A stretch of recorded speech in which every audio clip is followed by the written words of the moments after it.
Hello. Welcome, welcome. Thank you. Just getting I lost my program, apologies. So Fabien is going to take us away with an incredible, you're from the European Parliament and UNICEF Innovation Foundation. Are you fund startups with UNICEF? I'm really excited to have you talk a little bit more today about what you're doing. And we're right on the moment here, so I'll leave it with you. This is, how do I say your last name? Bénétou? Bénétou. Bénétou, it's wonderful to have you here. Perfect. Go ahead. Thanks a lot. Thanks for having me. I'm Fabien Bénétou. I will try to share my screen. Super.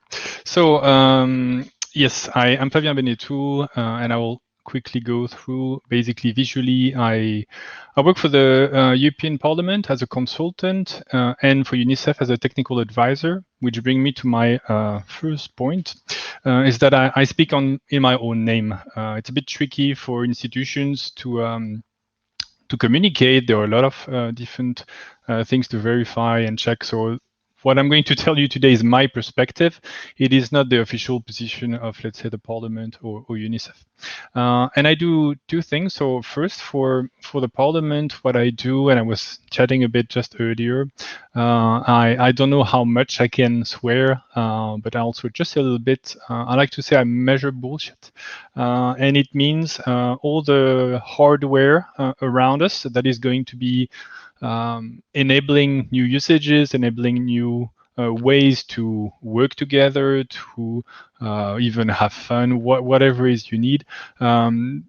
These kind of things, the marketing, the way to talk about the value is usually, to be diplomatic, a hyperbole. It's usually not as good as the let's say advertisement, and I need to measure bullshit basically to see if those proposals are actually legitimate, or if it's just a vision which is already amazing and it already opens up our minds, or if it's legit, and then we can start for the 10,000 plus people working at the Parliament, for the Parliament, if they can work on this. So for example, here, I'll zoom just a bit more. I'm doing a demonstration for the President of the European Parliament, David Sassoli, and he's trying those classes, the physics blade, and seeing photos of his colleagues, and we use facial recognition to see if it's the right person or not, basically.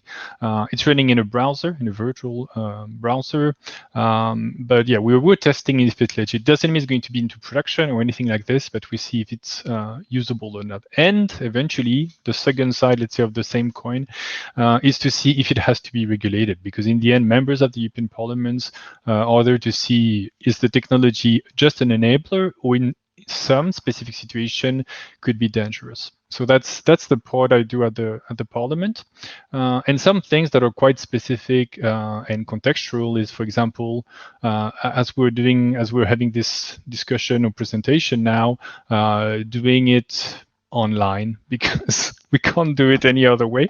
For now, I hope it's the end of the tunnel and that soon we're going to be able to have this kind of events face to face. But right now, we're either in a hybrid mode or just like I am now. And I think, Samantha, you were just earlier, you were at home. So yeah, how can we work like this? How can we still have a shared culture? So we tried a lot of solutions, and one of them is Mozilla Hubs. I think there is actually an after party in it later on, and we try with what is important in it, what works, what doesn't work, and other solutions. So basically evaluating, doing some tech review to see if that's usable and if that can be a way to maybe calm a bit the fatigue of either Teams or Zoom, or just, let's say, video of our faces. Another example using WebXR is a little app, let's say, or a very small example of a social distance app that shows, I'm sure you've seen example like this, a disk or a circle around you that's like you shouldn't get closer to that person, so social distancing. I show this one specifically. Honestly, I think it's not, technically speaking, mind-blowing. I think it's relatively simple to do. It was actually conceived and implemented a couple of days. But the thing is, as you can see, you just have a QR code. and it's a short experience. And so I think this embodies a lot of the, just like Alban mentioned just earlier, the power of instantaneous distribution. I think this, in terms of business case, is ideal because it's an experience that is very short. You're not going to spend 5 hours a day checking distance. It's like you're in front of the cafe and this is where you want to make sure that, or show to somebody who is getting a little bit too close, hint that maybe they should step back a bit. This is the ideal use case, because if it's a 30 seconds, 1 minute situation, you don't want to have to download 5 minutes of going through the store or login system, or I don't know what. It has to be instantaneous. So I show this one not for the technical implementation. I don't think it's that amazing, but for the value of it. I think this is a great example of, I want content, I want it now. The other thing I'm doing is working for the Innovation Fund. I had also a discussion earlier about what the Parliament do. The Parliament doesn't invest in startup. The European Commission does, but that's restricted or usually limited to Europe. What the Innovation Fund, though, does is invest $100,000 per startup in emerging technology. That is the innovation part of the fund. They are now a couple of startups who invested specifically for VR and AR that are listed there. I'm going to put some links in the chat after. And I believe all of them at least try WebVR or WebXR.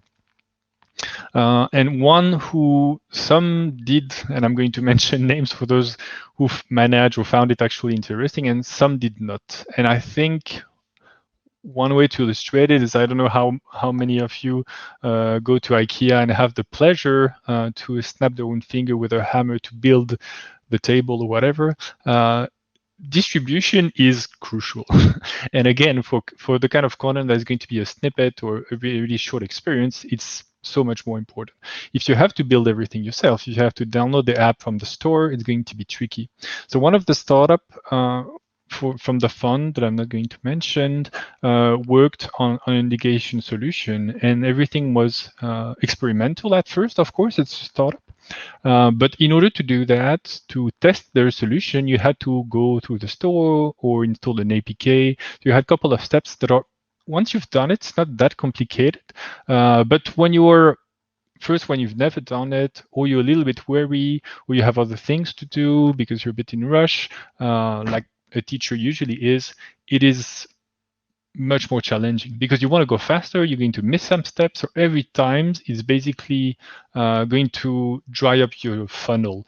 I like this photo because, yeah, you imagine you are going to distribute, to make an app or some content, and it's like, build it and they will come. That was also discussed just earlier between you, Samantha, and Alban, that yeah, you do something amazing, and yeah, people are just going to notice, and they're going to go through all the hoops to get your content. Well, no, it doesn't. That's why your position in the Play Store and the App Store is so important. And if you're not in the top 10, and if people don't know your name or the name of your product or company, is going to be so much harder.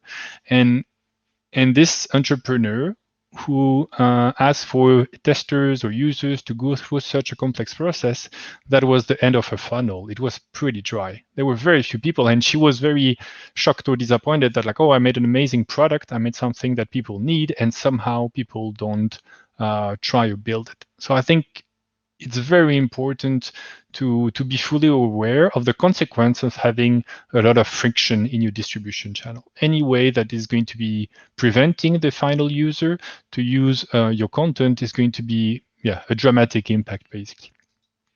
On the other hand, we had a startup in Egypt called Therapeutic. They did a couple of experience in WebVR.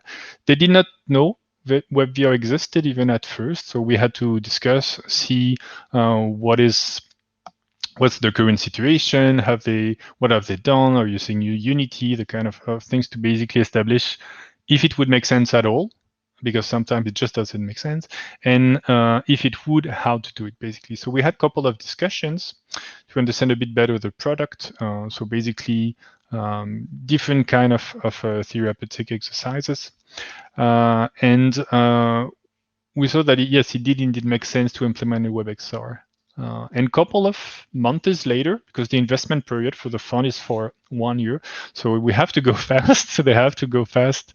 I'm just here to try to give some counsel, to say what I think makes sense. What is, for example, frameworks that could be efficient, like A-Frame. Others like React3 Fiber that could be more efficient performance, basically trying to help them find a way, if it makes sense, how to make it happen. And a couple of months later, you can see it all online because it's open source. We have this little example. And I think, yeah, that's the try it out button that I'm so excited about. Meaning that if you take your VR headset, use that link, you don't necessarily care for that company or for the process, but you can actually try it. You could, of course, do it if you had to have a Steam to install through the Oculus or the side load it. But honestly, most likely you won't. Whereas here, it's the opposite. It's going to be hard not to just open the Oculus web browser, for example, and load it there. Yeah, I recommend that you do give it a go. You give them some feedback if you like it or not. If you see that for you as maybe a therapist or as a company that is managing this kind of center, it could be interesting. But this, to me, the try it out and this little button is the most exciting part of WebXR.